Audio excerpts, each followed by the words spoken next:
कुतलुग खां, ठीक है, इनका गुरु का नाम था। और कहा जाता है कि जूना खां, ठीक है, बहुत पढ़ा लिखा था दोस्तों। कहा जाता है, कई सारे इतिहासकार तो ये लिखते हैं कि ये लगभग 31 सब्जेक्ट के ज्ञाता थे, कुछ इतिहासकार लिखते हैं ये 25 सब्जेक्ट के ज्ञाता थे। लेकिन कहा जाता है कि दिल्ली सल्तनत का लेकिन ये सबसे शिक्षित सुल्तान था। इसको कई भाषा का ज्ञान था, ठीक है, इनको जो है दोस्तों कई भाषा का ज्ञान था, ये कई भाषा के ज्ञानी थे, ठीक है, कई भाषा का ये ज्ञान था। ये खुद एक अच्छा सुलेखक था, ठीक है, सुलेखक का मतलब लेखक, लिखने वाला, ठीक है, ये बेहतर सुलेखक था ये, ठीक है, जो लेखक होता है, ठीक है, जो लिखता है, जो लिखने वाला होता है, ये खुद कवि का, साहित्यकार और मतलब सभी पदों को धारण करता था, क्योंकि ये खुद उतना पढ़ा लिखा था, ठीक है, ये खुद जो है एक कवि था, ये खुद साहित्यकार था, साहित्यकार था, ठीक है, ये खुद। और कहा जाता है कि इनको धर्म का और दर्शन का भी ये ज्ञाता था, ये कई सारे धर्म की जो है कि शिक्षा ग्रहण किया था, और ये इनको दर्शन, ये भी दर्शन भी पढ़ा था, ठीक है, इतना पढ़ा लिखा सुल्तान था दोस्तों ये, ठीक है, फिर भी अपने जीवन में जितना का जितना प्रयोग किया वो सब के सब असफल रहा, ठीक है। और इनकी थोड़ा सा उपाधि की अगर हम चर्चा करें, इनकी कौन कौन सी उपाधि थी तो देखिए थोड़ा सा इनकी उपाधि। तो इनकी जो उपाधि है, इसको मोहम्मद कहा जाता है, इसको धनवानों का युवराज कहा जाता है, इसको खानों का खान, दुनिया का खान कहा जाता है, ठीक है। तो देखिए इसको जो है, इसकी उपाधि जो है मोहम्मद, मोहम्मद, मोहम्मद, इसको जो है खानों का खान, खानों का खान, इसको या तो दुनिया का खान भी कहा जाता है, इसको दुनिया का खान कहा जाता है, दुनिया का खान, ठीक है। इसको जो है धनवानों का युवराज कहा जाता है, धनवानों का युवराज,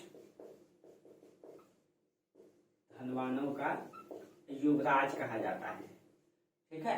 और इसके बाद जो है इसको विधर्मी या काफिर भी कहा जाता है। इसको विधर्मी या काफिर क्यों कहा जाता है दोस्तों? कहा जाता है कि विधर्मी या काफिर, देखिए कहा जाता है दोस्तों, हम लोग पिछले क्लास में चर्चा किए थे कि अलाउद्दीन खिलजी ने जो सत्ता स्थापित किया था, उसमें उसने धर्म को राजनीति से बिल्कुल अलग रखा और कहीं न कहीं उसने धर्म को मान्यता ही नहीं दिया। और जब मतलब अलाउद्दीन खिलजी के बाद जब उसका पुत्र जब आया, उसका नाम भूल गए दोस्तों, ठीक है, थोड़ा सा ध्यान से उतर गया। उसका पुत्र जब आया तो वो अपने आप को खुद खलीफा घोषित कर दिया, खुद खलीफा, यानी कि धर्म को राजनीति में हावी होने ही नहीं दिया। और पहले क्या होता था कि जो मतलब जो सुल्तान होता था वो राजनीति का मालिक होता था, और जो धर्म का जो ज्ञाता होता था वो खलीफा होता था, यानी कि धर्म के माध्यम से राज्य को चलाया जाता था, ठीक है। और धर्म के आधार पे राज्य चलता था, इस्लामिक राज्य था, तो धर्म का जो मतलब गुरु होता था वो खलीफा होता था, और राज्य को, राजनीति को चलाने के लिए सुल्तान होता था। लेकिन सुल्तान ने यहाँ पे धर्म को बिल्कुल अलग रखा, सुल्तान ने धर्म को मान्यता ही नहीं दिया। और जब उसका पुत्र आया अलाउद्दीन खिलजी का, तो वो खुद अपने आप को खलीफा घोषित कर दिया, और जब उसके बाद जब तुगलक वंश जब आया, तो तुगलक वंश में गयासुद्दीन तुगलक ने भी धर्म को राजनीति से अलग रखा। और जूना खान ने यहाँ तक जो इमाम वर्ग था, जो मतलब धर्म का ज्ञाता वर्ग था, ठीक है, जो खलीफा वर्ग था, उन लोगों को तो आम आदमी से बराबर अधिक कभी अधिकार ही नहीं दिया। वो मतलब जूना खान या मोहम्मद बिन तुगलक ये इमाम वर्गों को, धर्म के ज्ञाता लोगों को आम इंसान से ज्यादा कभी वैल्यू ही नहीं दिया। इस कारण से वो लोग इनसे बहुत खफा रहते थे, उनका वैल्यू ही नहीं देते थे ये, ठीक है, क्योंकि ये खुद पढ़े लिखे थे, ये सभी धर्मों के ज्ञाता थे, और ये मोहम्मद बिन तुगलक खुद उन लोगों की गलती को पकड़ते थे, इसलिए उनकी वैल्यू ही नहीं देते थे। और इस कारण से वो लोग इनको काफिर या विधर्मी कहते थे, ठीक है। एक अभिलेख है सरवन अभिलेख में इसको मुकुट का मोती कहा गया है, ठीक है। सरवन अभिलेख में इसमें इसको मुकुट का मोती कहा गया है, मुकुट का मोती। ये सारी इनकी उपाधि है, ठीक है, ये सारी इनकी उपाधि है, ठीक है। अब देखिए दोस्तों, एमबीटी जब शासन में आया, ये दिल्ली में गद्दी पर बैठा, ठीक है, इसकी तो इसने जो है अपने जीवन में ये पढ़ा लिखा था दोस्तों, ये साम्राज्य का विकास करना चाहता था, ये पढ़ा लिखा था और ये अपनी विषम परिस्थिति से, जो उस समय की स्थिति था, ये मध्यकाल से आधुनिक काल की ओर बढ़ना चाहता था। ये समाज में नए नए एक्सपेरिमेंट करके उसकी आर्थिक स्थिति को मजबूत करने के लिए चाहा था और इसीलिए अपने जीवन में इसने कई सारा प्रयोग किया जो कि सब के सब असफल रहा दोस्तों। और कहा जाता है कि इसका 5 जो प्रयोग रहा है, जो पूरा का पूरा फेमस है, उसको हम लोग देखते हैं कि एमबीटी के 5 असफल प्रयोग। ठीक है, एमबीटी के 5 असफल प्रयोग, तो उसमें से इसने जो प्रयोग किया था, ठीक है, तो देखिए एमबीटी के असफल प्रयोग लिख दीजिए आप लोग, असफल प्रयोग, असफल प्रयोग। तो इसमें से इसने सबसे पहले क्या किया था, इसने जो है दोआब क्षेत्र में कर वृद्धि किया था, दोआब क्षेत्र में कर वृद्धि, ठीक है। और सबका अलग अलग कारण था दोस्तों, असफल होने का सबका अलग अलग कारण था, ठीक है। दोआब क्षेत्र में इसने जो है राजधानी परिवर्तन किया, राजधानी परिवर्तन, इसने जो है कि सांकेतिक मुद्रा का प्रचलन किया, सांकेतिक मुद्रा का प्रचलन किया। सबका अलग अलग कारण है असफल होने का, ठीक है। सांकेतिक मुद्रा का प्रचलन किया, उसके बाद इसने एक खुरासन अभियान चलाया, खुरासन अभियान, और एक अभियान था इसका कराची अभियान, कराची अभियान। ये 5 प्रयोग इसने किया था, ठीक है। दोआब क्षेत्र में कर वृद्धि इसने 1326 में किया था, ये जो है 1326 में किया था। और जो राजधानी परिवर्तन है ये 1327 में किया था, 1327 में किया था, ठीक है। देखिए अब सबका असफल होने का अलग अलग कारण है, एक एक कारण को हम लोग समझेंगे, ठीक है। दोआब क्षेत्र में कर वृद्धि इसने 1326 में किया। आप लोगों को सबको पता है कि दोआब क्षेत्र कौन सा है, ठीक है। देखिए अभी बता देते हैं, तो इनका एक एक प्रयोग को आप लोग समझिए।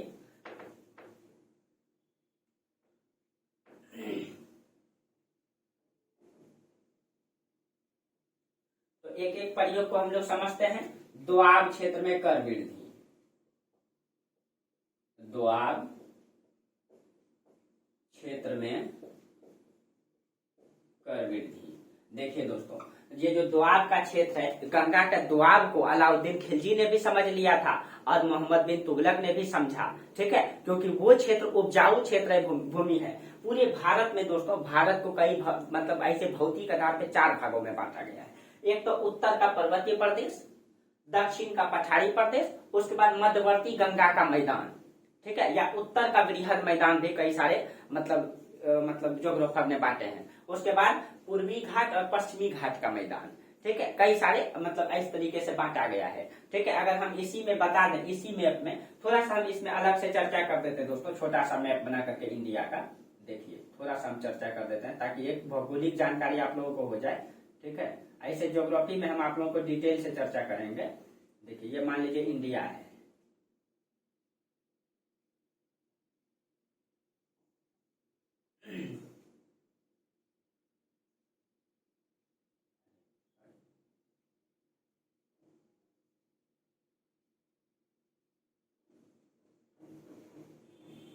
ये मान लीजिए इंडिया है, ठीक है। तो इंडिया को भौगोलिक आधार पे 4 भागों में बांटा, यहाँ से ऐसे करके एकदम पूरे का पूरा हिमालय पर्वत फैला हुआ है इस तरीके से, ये पूरा का पूरा हिमालय पर्वत का रेंज है, ठीक है।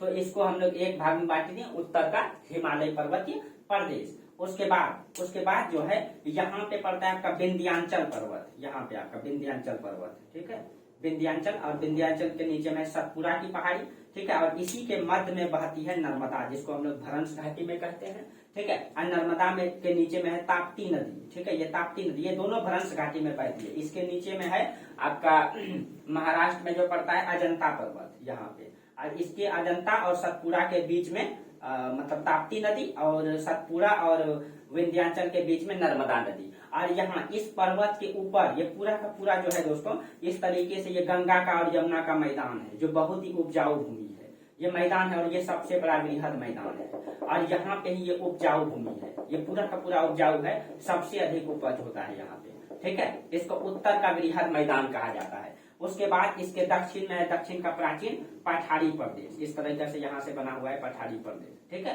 उसके बाद ये हो गया एक भाग, ठीक है, एक भाग, दो भाग और तीन भाग, और एक हो जाता है यहाँ पे पूर्वी घाट और पश्चिमी घाट का मैदान, ठीक है, चार भागों में बांटा गया है। तो ये उसमें से सबसे, ये तो पूरा का पूरा पठारी इलाका है दोस्तों, यहाँ उपज तो बहुत कम होता है, ठीक है। ये पूरा का पूरा हिमालय रेंज का इलाका है, यहाँ भी उपज कम होता है। सबसे ज्यादा उपज इस क्षेत्रों में होता है, इसमें से गंगा और यमुना का दोआब है, और इसमें से गंगा में जाकर के बहुत सारी नदियां मिलती है और यमुना में, और ये और उपजाऊ हो जाती है, और इसमें से ये गंगा का मैदान को भी तीन भागों में बांटा गया है। इसमें से आपका अपर गंगेटिक प्लेन, उत्तरी गंगा का मैदान, ये इलाहाबाद तक है, मध्यवर्ती गंगा का मैदान, और लोअर गंगेटिक प्लेन, निचली गंगा का मैदान। ये जो निचली गंगा का मैदान है, ये बिहार की सीमा है महानंदा नदी, ठीक है, महानंदा नदी से जो मतलब पूरब का इलाका है वो निचली गंगा का मैदान। और देखिए, अगर हम इसमें थोड़ा सा बता दें, ये पूरा का पूरा मान लीजिए गंगा नदी है, ठीक है, और ये आपका यमुना नदी, यमुना किनारे दिल्ली बसा हुआ है, ठीक है, और इन दोनों का बीच का क्षेत्र, यमुना और गंगा के बीच, दो नदियों का बीच का क्षेत्र को दोआब कहा जाता है ये, और ये बहुत ज्यादा उपजाऊ है दोस्तों, बहुत ज्यादा उपजाऊ है, ठीक है। और यहाँ और इधर से कई सारी नदियां इसमें आकर के मिलती है, ठीक है, इसकी सहायक नदियां, और इधर से भी कई सारा मिलती है इसमें आकर के, और ये इलाका पूरा का पूरा उपजाऊ हो जाता है, खास करके उत्तरी मतलब कि ये गंगा जो है, ठीक है।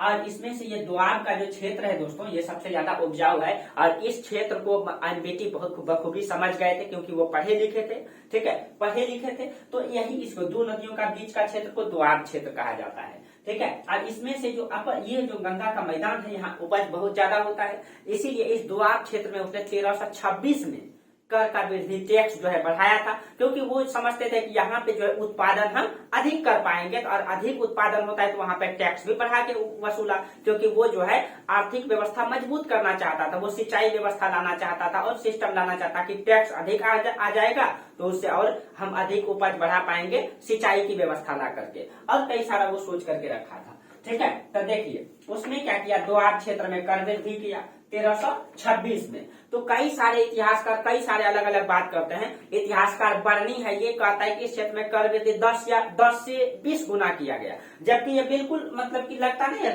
थोड़ा सा बढ़ा चढ़ा करके बोल दिया है। तो इतिहासकार बर्नी कहते हैं कि इसने जो इस क्षेत्र में कर की वृद्धि किया था 10 या 20 गुना किया था, 10 या 20 गुना किया था, जबकि अलाउद्दीन खिलजी जो है खुद 50% किया था। आप लोगों को चर्चा किए थे, और शरीयत के अनुसार 50% से अधिक नहीं रख सकता है, इसीलिए वो 50% ही रखे थे, ठीक है। आज बर्नी लिखता है कि इसने 10 से 20 गुना किया था, ठीक है। और जबकि गयासुद्दीन तुगलक 1/3 रखे थे। गयासुद्दीन तुगलक कितना रखे थे, 1/3, यानी कि 33%, 33.33 होता है, ठीक है, इतना रखे थे। और 10 से 20 गुना किसी भी हाल में बढ़ा सकता है क्या? नहीं बढ़ा सकता है, जबकि बिल्कुल ज्यादा बढ़ा चल रहा। और एक इतिहासकार है फरिश्ता, ये कहते हैं कि 3 या 4 गुना वृद्धि किए थे, ठीक है। इतिहासकार फरिश्ता, ये थोड़ा सा सही भी लगता है दोस्तों, फरिश्ता कहते हैं कि 3 या 4 गुना वृद्धि किए थे, ठीक है।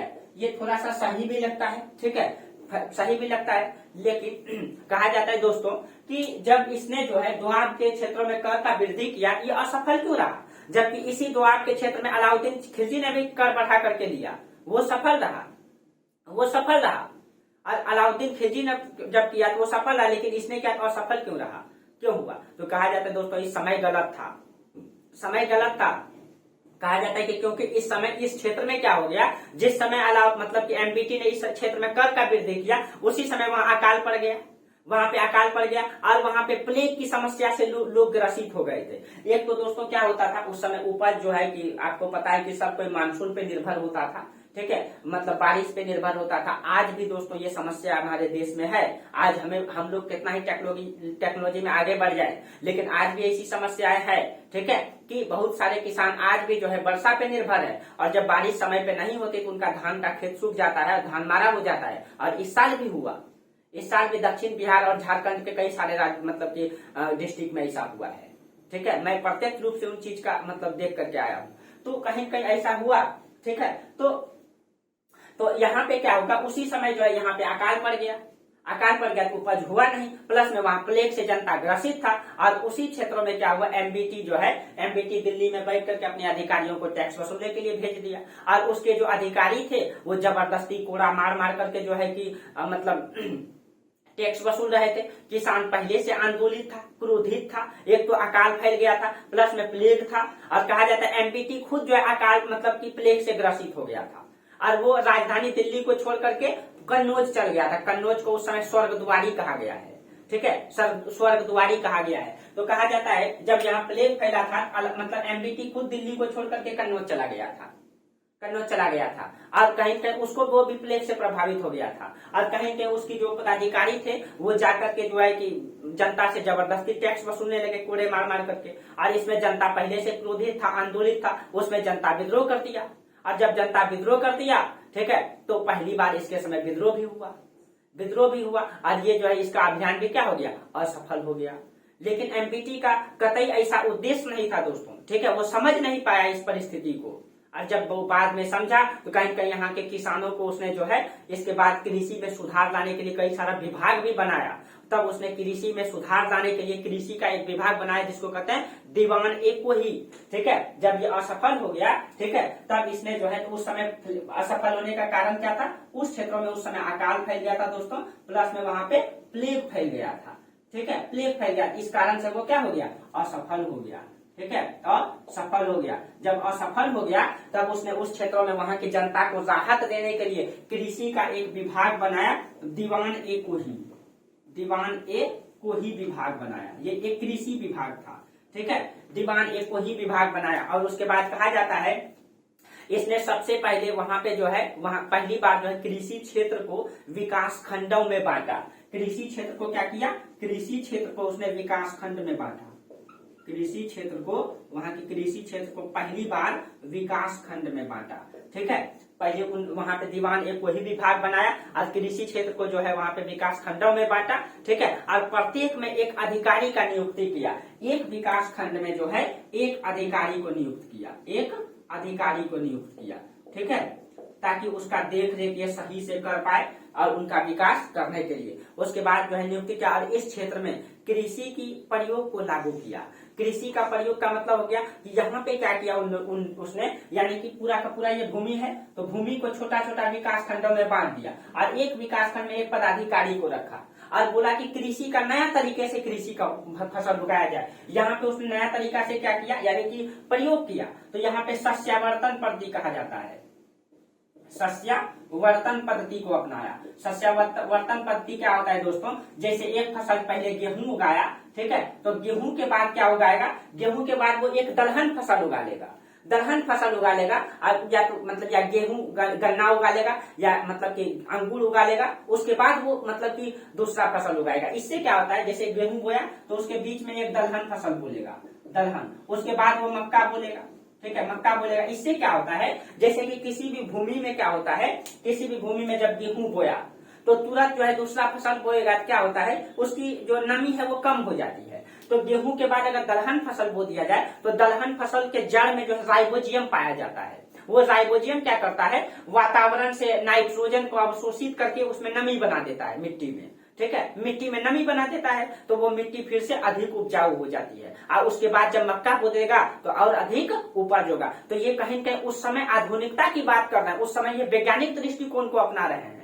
कहीं कहीं ये समाज का विकास करना चाह रहे थे, लेकिन उस समय की परिस्थिति को ये समझ नहीं पाए दोस्तों, ठीक है। उसके बाद कहा जाता है कि वहां के जनता में स्वतंत्र ऋण का वितरण करता है, ठीक है, स्वतंत्र जो है ऋण का वितरण करता है ताकि किसान को बीज मतलब कि किसान आसानी से बीज खरीद पाए, ठीक है। वहां के किसानों को ऋण बांटता है, स्वतंत्र ऋण बांटता है ताकि किसान को सहयोग करता है। उसके बाद दोआब क्षेत्र में जो है, ठीक है, करों को माफ कर दिया, उसने करों को माफ किया, लेकिन जकात और उस्र को वसीला। तो यहाँ पे उसने कर को माफ भी किया, ठीक है, लास्ट में माफ भी कर दिया दोस्तों लेकिन दो कर को वसूला। एक तो उसने जकात को वसूला, आपको पता है कि जकात एक धार्मिक कर है न, जकात जो है धार्मिक कर है। उसके बाद एक कर को वसूला उस्र, ये दो टैक्स को वसूला, बाकी सब माफ कर दिया। जो कृषि पर लगने वाला कर था उसको माफ कर दिया, ठीक है। निःशुल्क वहां की जनता को राहत पहुंचाने के लिए इसने स्वतंत्र ऋण का वितरण करता है, निःशुल्क भोजन का वितरण करता है ताकि प्लेग से जो जनता ग्रसित था, वहां अकाल फैल गया था,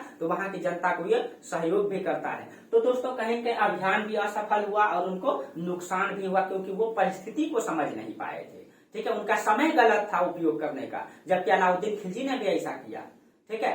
दूसरा दूसरा इनका था दोस्तों, दूसरा अभियान को इनका देखते हैं राजधानी परिवर्तन। ठीक है, अब देखिए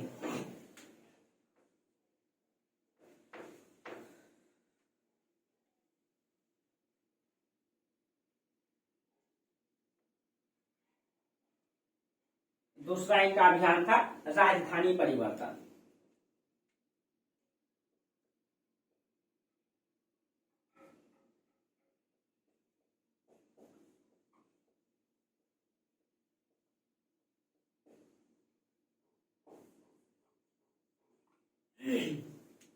देखिए राजधानी परिवर्तन, अब देखिए राजधानी परिवर्तन ने इसमें क्या क्या था दोस्तों, मतलब कि एमबीटी सोचा। एमबीटी देखिए इसने जो है राजधानी दिल्ली से दौलताबाद लाया था। दौलताबाद वही देवगिरी को दौलताबाद कहा जाता है।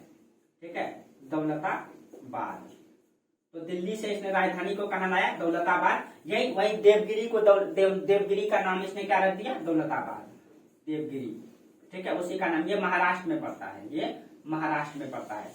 तो इसने सोचा कि राजधानी को दिल्ली से दौलताबाद लाया जाए। ये इसने प्रोग्राम बनाया। ठीक है, क्यों दोस्तों, क्योंकि ये इतिहास को पढ़ करके ये देखा, ये समझ नहीं पाया। इतिहास के पढ़ करके इसने ये देखा कि कहीं न कहीं जब दिल्ली राजधानी होती है तो दक्षिण में हमेशा विद्रोह होता है, दक्षिण में हमेशा विद्रोह होता है। इसीलिए इसने सोचा कि राजधानी को दिल्ली से दौलताबाद रखा जाए। ठीक है, लेकिन राजधानी परिवर्तन एक नई घटना नहीं था दोस्तों। पहले भी राजधानी जो है कि चेंज हो चुका। कनिष्क के समय में दो राजधानी था, पेशावर और मथुरा। आप लोग को प्राचीन इतिहास में पढ़ाए थे कि कनिष्क के समय जो है दो राजधानी था, पेशावर और मथुरा। चंद्रगुप्त द्वितीय के समय भी दो, पाटलिपुत्र और उज्जैनी, दो राजधानी रह चुका था।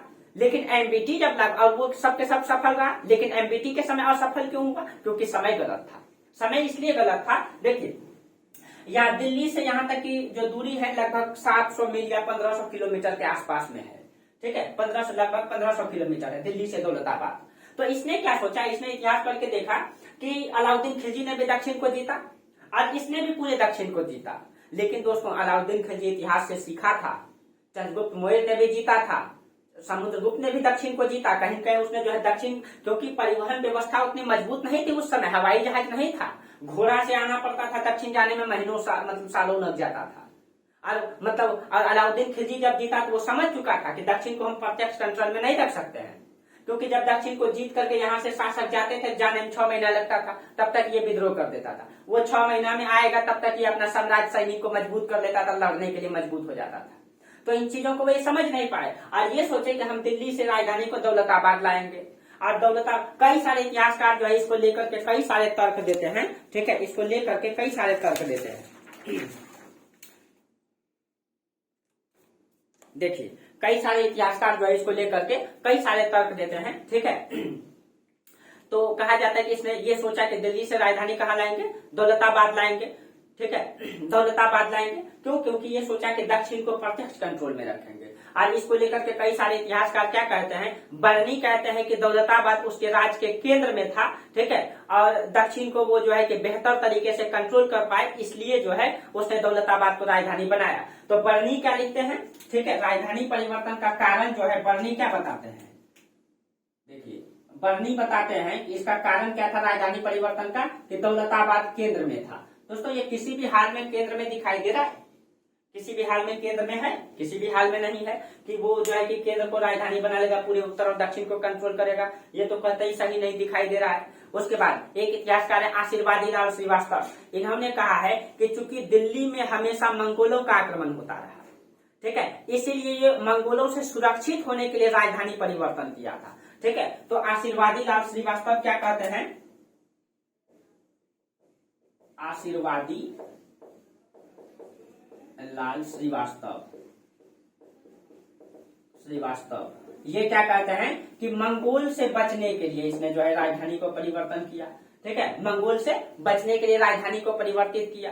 ठीक है, जबकि मोहम्मद हबीबुल्ला क्या कहते हैं, एक इतिहासकार है मोहम्मद हबीबुल्ला, मोहम्मद हबीबुल्ला।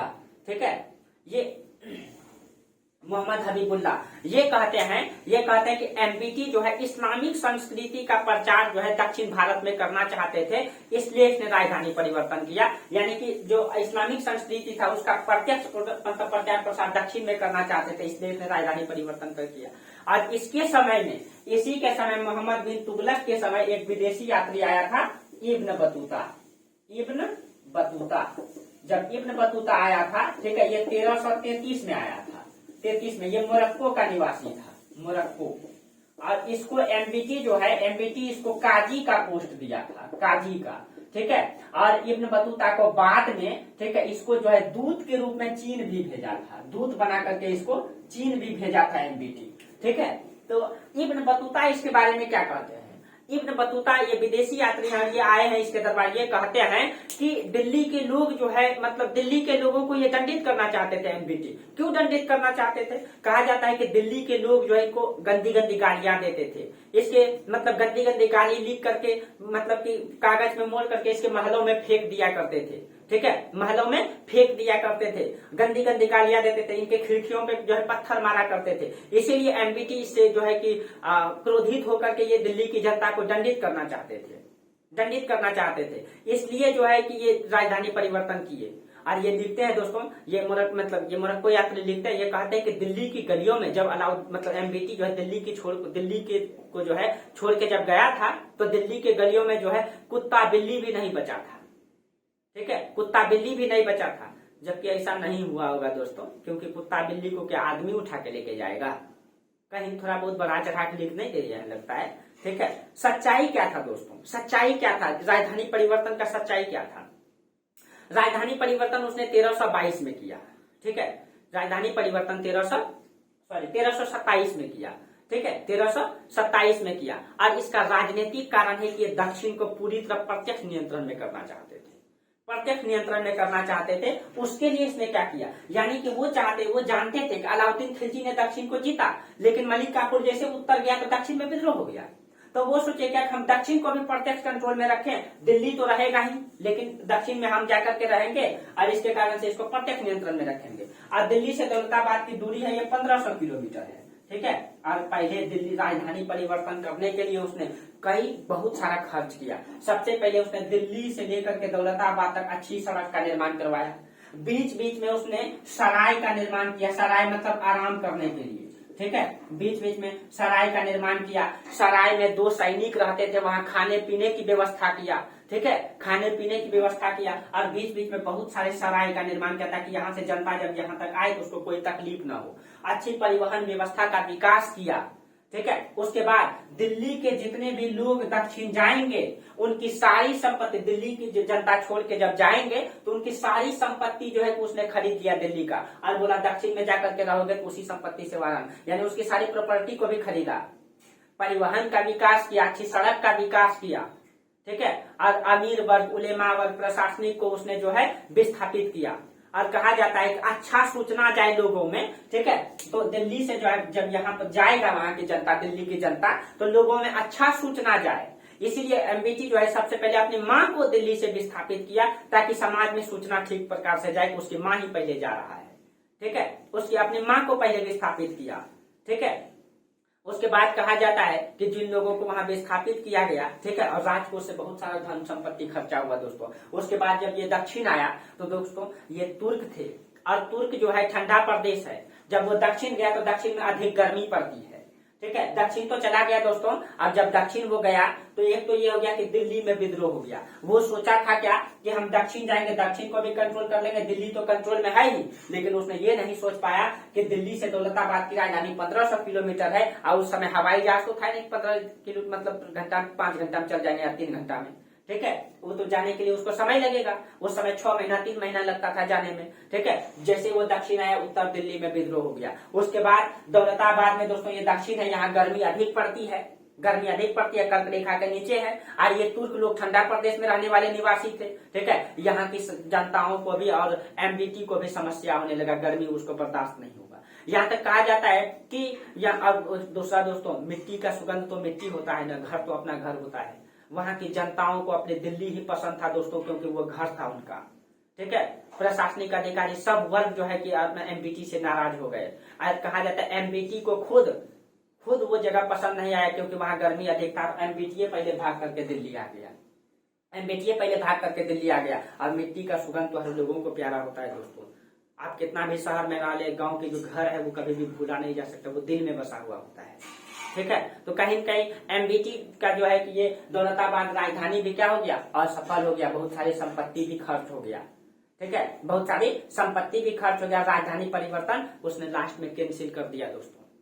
ठीक है, और इसके बाद कहा जाता है कि एमबीटी का यही सबसे बड़ा भूल भी हुआ। कहा जाता है कि वो जैसे ही दौलताबाद छोड़ करके गया दोस्तों, तो दक्षिण उसका कंट्रोल से निकल गया और दक्षिण में यहीं पे दो साम्राज्य का निर्माण हुआ, जिसको हम लोग कहते हैं विजयनगर साम्राज्य और बहमनी साम्राज्य। ठीक है, तो यहाँ पे इसने उत्तर में यहाँ पे बना पूरा का पूरा यहाँ पे बहमनी साम्राज्य। ठीक है, बहमनी साम्राज्य, और इसके दक्षिण में विजयनगर साम्राज्य, विजयनगर साम्राज्य। तो कितना बड़ा भूल था दोस्तों एमबीटी का। ठीक है, उसके एक भूल के कारण से दक्षिण मतलब पूर्ण रूप से उससे निकल गया और दक्षिण में दो नए साम्राज्य का उदय हो गया। और ये जाकर के 15वीं शताब्दी मतलब सदी में ये खत्म होगा ये साम्राज्य। अभी से लेकर 15वीं सदी तक ये चलेगा, लगभग 250 साल तक। ठीक है, इतनी एक छोटी सी भूल के कारण से ठीक है दक्षिण पूरे हाथ से निकल गया। तो कहीं न कहीं ये भी इनका असफल रहा क्योंकि वो समझ नहीं पाया था। तो पढ़ा लिखा होना दोस्तों और पढ़ लिख करके अपने जीवन में उसको लागू करना, ठीक है, ये बहुत ही धरातल पे लागू करना ये बहुत कठिन काम होता है। ठीक है, उसके बाद उसने क्या किया, उसके बाद वो उसकी परिस्थिति बहुत खराब हो गई थी। प्लस में उनका परिस्थिति राजकोष धीरे धीरे खाली हो गया था। ठीक है, तो उसने एक और मतलब कि प्रयोग कर लिया। ठीक है, उसने क्या किया, एक और प्रयोग कर दिया। क्या कर दिया उसने प्रयोग, उसने सांकेतिक मुद्रा का प्रचलन कर दिया। देखिए सांकेतिक मुद्रा का प्रचलन,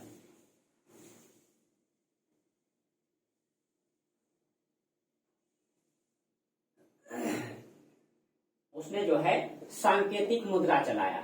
ठीक है, अब सांकेतिक मुद्रा क्या होता है देखिए दोस्तों, उसकी राज्य में चांदी की कमी हो गई थी और इतनी मतलब कि राजधानी परिवर्तन भी असफल रहा, द्वार क्षेत्र में कर वृद्धि भी असफल रहा, इसमें बहुत सारा संपत्ति उसका खर्च हो गया, राजकोष का धन खाली हो गया था। ठीक है, तो इसने सोचा, और चांदी की भी कमी हो गई थी, चांदी की भी कमी हो गई थी, तो इसने सोचा कि सांकेतिक मुद्रा को चला करके अपनी अर्थव्यवस्था को मजबूत कर दिया जाएगा, सुधार दिया जाएगा। ठीक है, तो सांकेतिक मुद्रा क्या होता है, दो प्रकार का, एक होता है एग्जैक्ट मनी और एक होता है सांकेतिक मनी। ठीक है, तो जो एग्जैक्ट मनी होता है दोस्तों, मान लीजिए क्या हो गया, जो हम लोगों के पास पैसा है वो मतलब सांकेतिक मुद्रा है। अब उस समय चांदी का सिक्का चलता था। चांदी का सिक्का क्या होता है, मान लीजिए ये चांदी का सिक्का है, तो ये जो चांदी का सिक्का है ये एक सिक्का है। इस चांदी का सिक्का में जो है, अगर इस चांदी का सिक्का में 500 रुपया लिखा हुआ होता था तो ये चांदी का दाम 500 होता था। यानी कि जितना का चांदी होता था उतना ही उसमें लिखा जाता था। ये एग्जैक्ट मनी हो गया, जितना का चांदी है उतना ही लिखा जाएगा। सांकेतिक मुद्रा में क्या किया उसने, ठीक है, मान लीजिए ये चांदी है, एक छोटा सा उदाहरण देते हैं चांदी का, ये चांदी है। ठीक है, तो इस चांदी का कीमत अगर 500 रुपया है, 500 रुपया है, चांदी का कीमत 500, लेकिन इस मुद्रा पे हम लिख देंगे 5000 रुपया। ठीक है, यानी कि संकेत कर दिए हम, जो हमारे पास जो मनी है, ठीक है, हमारे पास जो मुद्रा होती है, देखिए जैसे कि ये जो हमारे पास जो मुद्रा होती है, जैसे ये 200 रुपया की नोट है। ठीक है, तो ये 200 रुपया एक कागज है दोस्तों, ये 200 रुपया क्या है, कागज है। इस कागज का दाम 200 रुपया नहीं है, कागज का दाम 200 नहीं, इसमें गवर्नर का सिग्नेचर हो गया तो इसका कीमत कितना हो गया, 200 हो गया न, लेकिन इस कागज का दाम 200 नहीं है। तो ये संकेत कर दिया है, एक सांकेतिक मुद्रा बना दिया।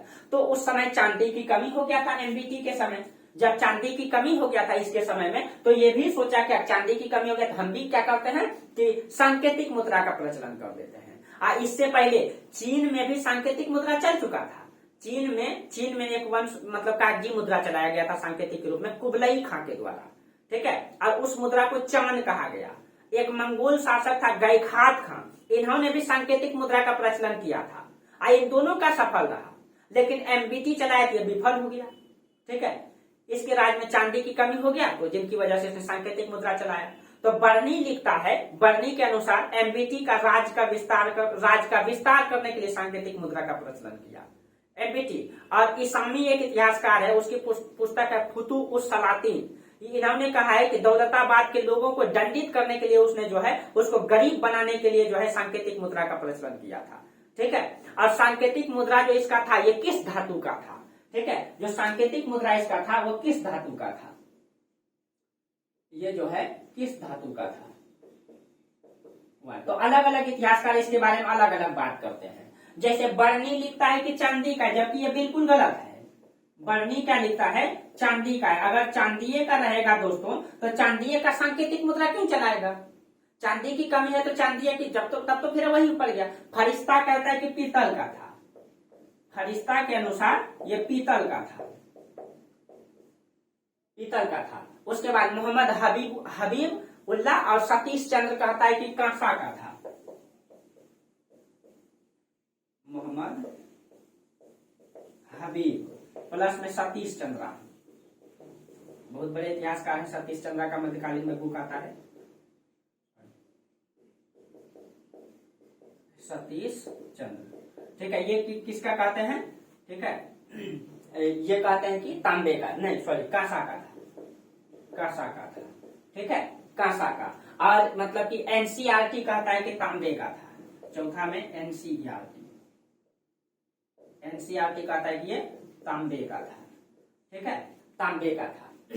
तो इसमें अलग अलग बातें कही गई है, ठीक है। एनसीईआरटी को ही हम सच मान सकते हैं क्या, तांबा का हो सकता है, कांसा का, चांदी का तो किसी भी हाल में हो नहीं सकता है, ठीक है, हो नहीं सकता है। हुआ क्या दोस्तों, हुआ ये कि या तो तांबा का होगा या कांसा का होगा, ठीक है, इन दोनों का मतलब संकेत के रूप में बनाया था, ठीक है। अब क्या हुआ, जब इसने सोचा कि अपने राज्य की स्थिति को सुधारने के लिए लोगों के, जनता को आदत तो था चांदी का सिक्का चलाना, और इसने तांबा का और कांसा का सिक्का जब चला दिया तो लोगों को ले ही नहीं रहा था।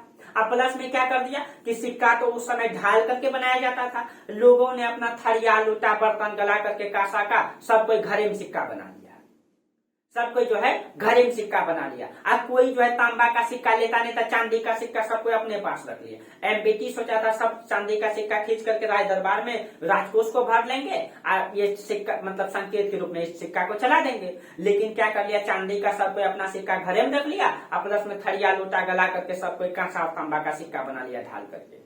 और कहीं कहीं इसका ये भी अभियान विफल हो गया, ये भी अभियान क्या हो गया, विफल हो गया। तो कहीं कहीं दोस्तों इसने समझ नहीं पाया, ये आधुनिक युग का व्यक्ति था, ये पढ़ लिख ज्यादा लिया था, ये आधुनिक अपने समाज से ये आगे बढ़ चुका था।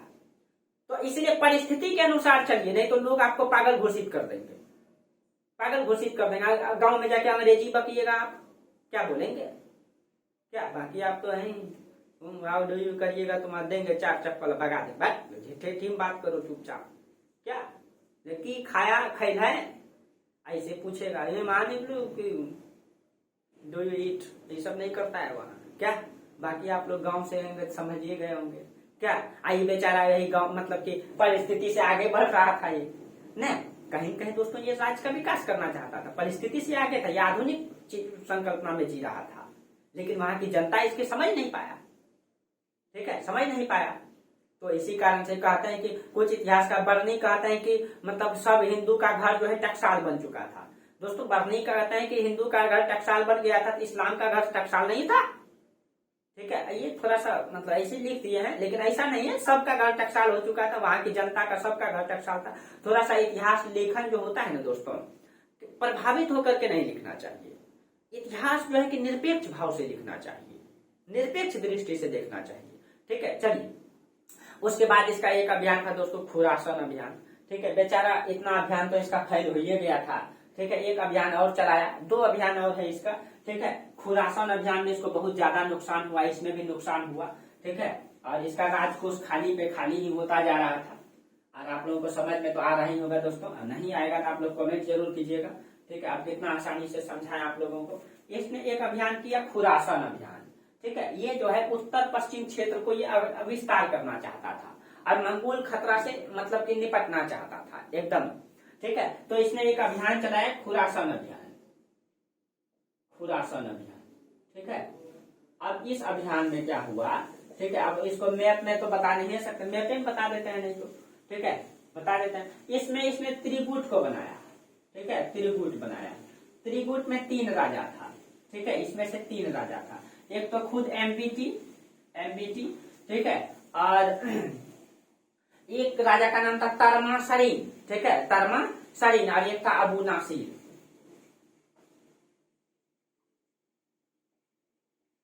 तरमान सरीन और एक राजा था अबू नासिर, अबू नासिर।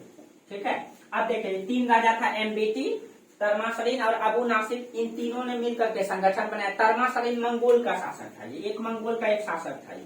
ठीक है, मंगोल का शासक था। और अबू नासिर जो है ये मिस्र का था, मिस्र का शासक था ये। ठीक है, मिस्र का शासक था। तो इन दोनों ने मिलकर के बैठक किया और तीनों मिल करके सोचा, ठीक है, तीनों मिल करके सोचा कि हम उत्तर पश्चिम में खुरासान में अभियान चलाएंगे। ठीक है, अब वहां की सत्ता को खत्म करेंगे और अपना साम्राज्य का विस्तार करेंगे तीनों। उसके लिए एमबीटी प्लानिंग कर रहा था, ये भी प्लानिंग कर रहा था, ये भी प्लानिंग कर रहा था। इसके लिए एमबीटी क्या किया, एमबीटी 3,70,000 सैनिक का गठन किया। ठीक है, इसने क्या किया, 3.7 लाख सैनिक। ठीक है, 3,70,000, ठीक है, 3,70,000 सैनिक का गठन किया। अब देखिए ये जो सैनिक था दोस्तों, ये सैनिक भारत से विदेशी भूमि पर नहीं जाना चाहते थे, क्योंकि जलवायु में परिवर्तन होता था, लंबे दूर जाते थे, होम सिकनेस की समस्या हो जाता था, घर का याद आता था, इसीलिए घर से अपने देश से दूसरे देश जल्दी नहीं जाना चाहते थे। तो एमबीटी क्या कर दिया, इन 3,70,000 सैनिक को पहले वेतन दे दिया। ठीक है, इन लोगों को क्या कर दिया, पहले वेतन दे दिया, ताकि लोग धन का लालच दिया, ताकि सब राजी हो जाए। तो 3,70,000 सैनिक का निर्माण किया, इन सभी को पहले वेतन दे दिया। ठीक है, सब तैयार हो गए। ठीक है, इधर से ये लोग भी तैयार थे, लेकिन परिस्थिति क्या हो गया दोस्तों, कहते हैं कभी कभी समय भी साथ नहीं देता है इंसान का। इंसान कितना भी चाहे, इंसान जितना भी चिल्लाए, इंसान जितना भी तड़पे, लेकिन जब आपके साथ समय साथ नहीं देगा तो फिर आप कितना भी कोशिश करके रह जाएंगे, आप आगे नहीं बढ़ पाएंगे। ठीक है, तो कहा जाता है दोस्तों सब तैयार था, एमबीटी बड़ी सेना का गठन कर लिया था, सबको पहले वेतन दे दिया था। ठीक है, लेकिन हुआ क्या, ट्रांसओक्सियाना में खलबली मच गया और तरमासरीन को गद्दी से हटा दिया गया। वहां की जनता में जो है विद्रोह फैल गया और तरमासरीन को गद्दी से हटा दिया गया। यानी एक शासक जो है निकल लिया, यानी उसको गद्दी से निकाल दिया। यानी त्रिगुट में जो एक शासक निकल गया, तो जो मतलब उन लोगों का जो रणनीति था, जो आपस में जो बातचीत किया था, वो तो फेल हो गया, जिससे यह योजना असफल हो गया। ठीक है, अब सेना जो है मतलब कि सेना को जो है मजबूर होकर के मतलब क्या करेंगे, पहले वेतन दे दिया था दोस्तों, इन सारा का सारा वेतन इसका बर्बाद हो गया। तो मजबूर होकर के उसने क्या किया, सेना को जो है मजबूर होकर के उत्तर भारत के पर्वतीय क्षेत्र में लगा दिया। अब उसमें तो भी इससे भी बड़ा गलती क्या कर दिया दोस्तों, कि इन सारे सैनिकों को उसने क्या किया, उत्तर भारत के, ठीक है, उत्तर भारत के पर्वतीय क्षेत्रों में लगा दिया। ठीक है, पर्वतीय क्षेत्रों में लगा दिया। जब उत्तर भारत के पर्वतीय क्षेत्रों में लगा दिया, एक सेकंड दोस्तों,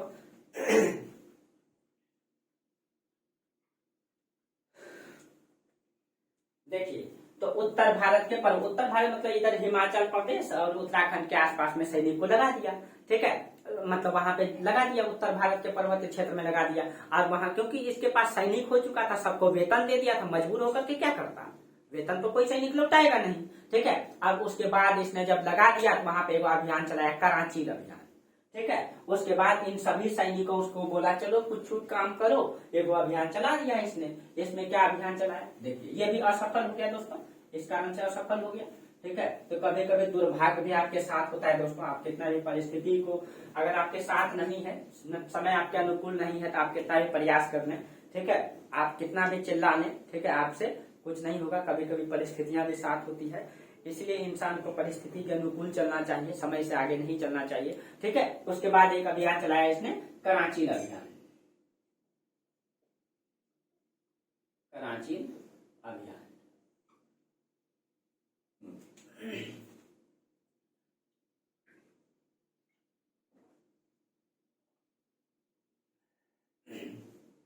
देखिए, कराची अभियान। ठीक है, तो कराची के बारे में इतिहासकार में विवाद है कि यह कराची है कहां। ठीक है, एक इतिहासकार है गार्डनर ब्राउन। ठीक है, एक इतिहासकार है गार्डनर ब्राउन। ठीक है, ये कहते हैं कि ये कराची कहाँ है। गार्डनर ब्राउन के अनुसार ये प्रदेश जो है मध्य हिमालय के कुल्लू और कांगड़ा के बीच है। ठीक है, ये कहते हैं कि मध्य हिमालय के कुल्लू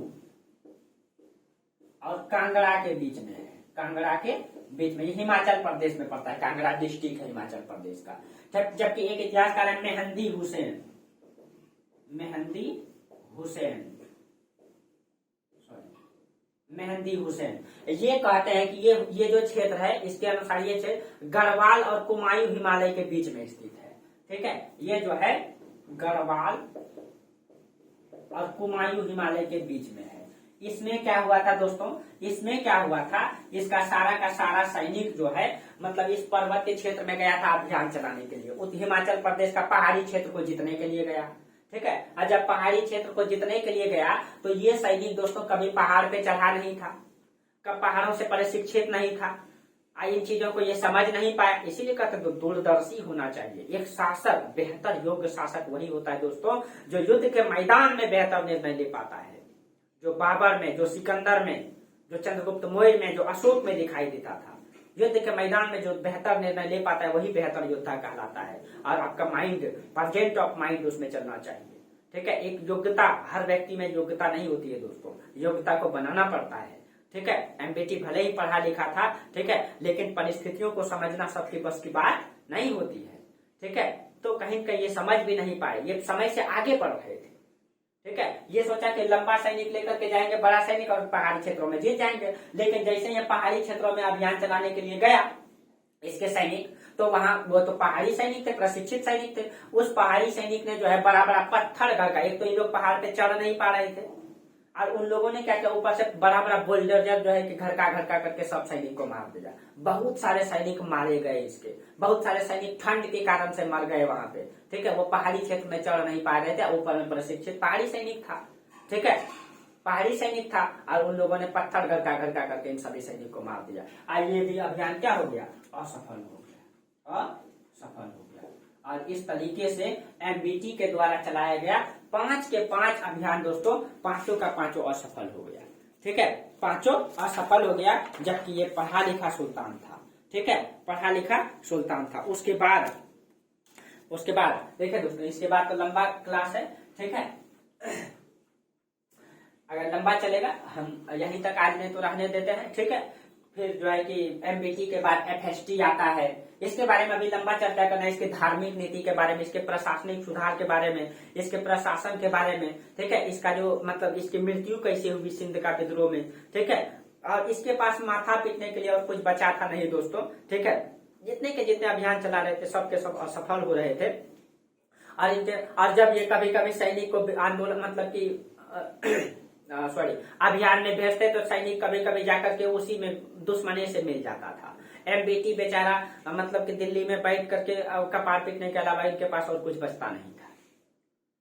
ठीक है, तो कहीं कहीं परिस्थिति इनको साथ नहीं दिया। ठीक है, तो इस तरीके से एमबीटी को आज यहीं तक रहने देते हैं, फिर इससे आगे एमबीटी का ही चर्चा करेंगे दोस्तों। ठीक है, कि किस प्रकार से इसने और प्रशासन को नियंत्रित करने में अपना योगदान दिया, तो फिर हम लोग कल इसके बारे में चर्चा करेंगे। ठीक है, और इससे आगे हम लोग अगली क्लास में देखेंगे। आज यहीं तक रहने दीजिए। हाँ, आप लोग सिलेबस को कंटिन्यू रखिए। ठीक है, जहां भी दिक्कत हो आप लोग मैसेज कीजिए, और कहीं दिक्कत होता है तो आप लोग कमेंट भी कर सकते हैं। ठीक है, और आप लोगों को नोट्स प्रतिदिन मिल जाता है, और जहां दिक्कत आप लोग नोट्स जरूर बनाइए जब तक सिलेबस कंप्लीट ना हो। ठीक है, क्योंकि अब बीपीएससी का एग्जाम जो है वही निकाल पाएगा जो ऑथेंटिक पढ़ाई पढ़ेगा।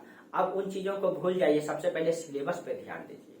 ठीक है, और जब तक सिलेबस कंप्लीट नहीं हो तब तक आप लोग मजबूती से तैयारी कीजिए। हम बीच बीच में सिलेबस की चर्चा करते रहते हैं। ठीक है, तो चलिए आज यहीं तक रहने दीजिए। तब तक के लिए आप लोगों को बहुत बहुत धन्यवाद। ठीक है, थैंक यू।